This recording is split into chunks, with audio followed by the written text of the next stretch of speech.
Greetings all. Today's topic of discussion is your learning going to affect due to no offline classes this year?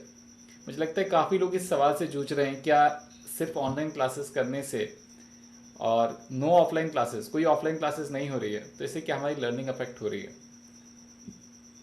तो पहले देखते हैं कि phenomena है क्या, हो क्या रहा है। देखो, हो ये रहा है बेसिकली कि तुम एक एक्टिविटी एक तरह से करने के लिए कस्टम्ड हो बचपन से।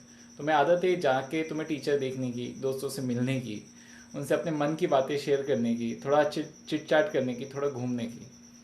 तो ये सारा का सारा जो मोड है ये कम्प्लीटली एकदम से चेंज हो गया है। There was no slow transition, there was a drastic transition. एक दिन तुम्हें बोल दिया गया कि अब तुम्हें कंप्यूटर पढ़ाएगा, उस पर टीचर दिखाई देंगे और तुम्हें पढ़ा रहे हो।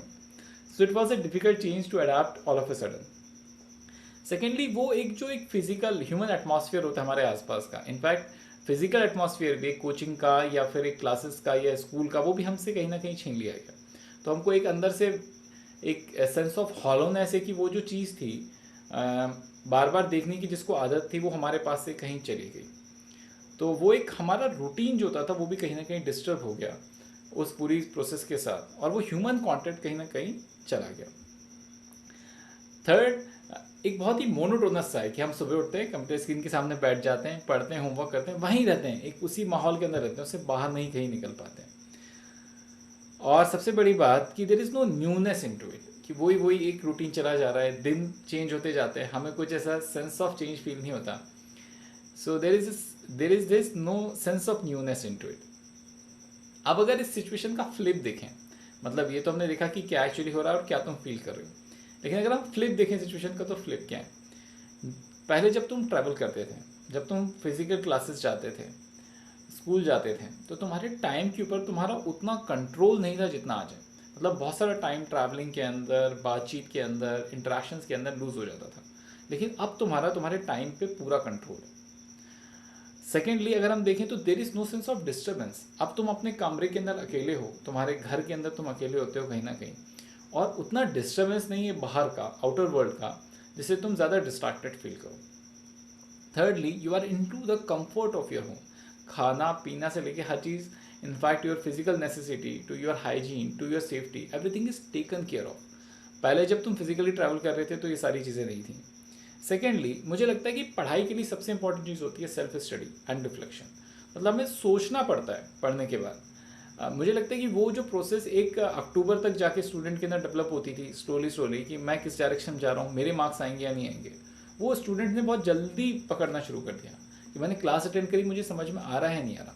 मैं देखता था ऑफलाइन मोड के अंदर स्टूडेंट्स ही बहुत बाद में क्वेश्चन पूछना शुरू करते थे, लेकिन वो क्वेश्चन बहुत जल्दी उन्होंने पूछना शुरू कर दिया, and which is a good thing because now you will study. क्योंकि सब कुछ खत्म होने के बाद जब तक एक बार हम उसको वापस से उठा के देखते नहीं अपने नज़रों से कि ये एक्चुअली चल क्या रहा था, तो सेंस ऑफ रिफ्लेक्शन नहीं डेवलप होता, सेंस ऑफ कंफर्ट नहीं डेवलप होता, सेंस ऑफ कॉन्फिडेंस नहीं डेवलप होता। तो प्रोसेस जल्दी स्टार्ट हो गई, तो जो तुम्हें एंजाइटी हो रही है वो उस प्रोसेस की जल्दी स्टार्ट होने से हो रही है। And secondly, one of the most important factor, the cost of education has come down. मतलब ऑनलाइन सॉल्यूशन बहुत सस्ते के अंदर बहुत कम प्राइसेस में अवेलेबल है। इनफैक्ट मुझे ऐसा लगता है 10 टाइम्स डिफरेंस है बेसिकली ऑनलाइन और ऑफलाइन की कॉस्टिंग के अंदर।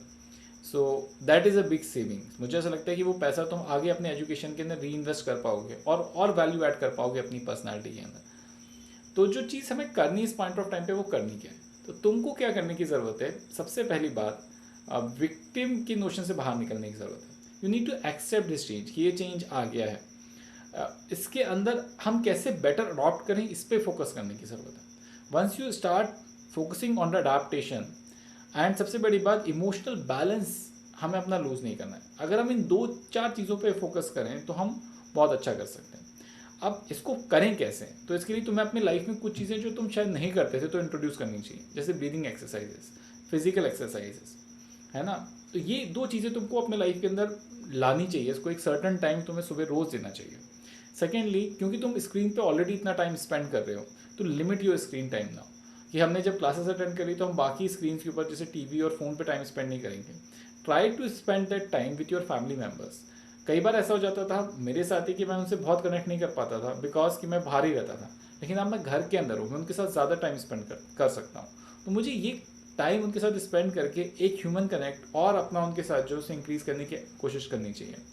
सो वो जो हम एक फ्रेंड्स के अंदर एक सेंस ऑफ कंफर्ट ढूंढते थे, उसकी बजाय फैमिली जो कि तुम्हारा बेड रॉक है, जो तुम्हारे साथ हमेशा रहने वाली है सारे अप्स एंड डाउन्स में। तुम्हारे दोस्त नहीं रहेंगे शायद, लेकिन फैमिली हमेशा रहेगी।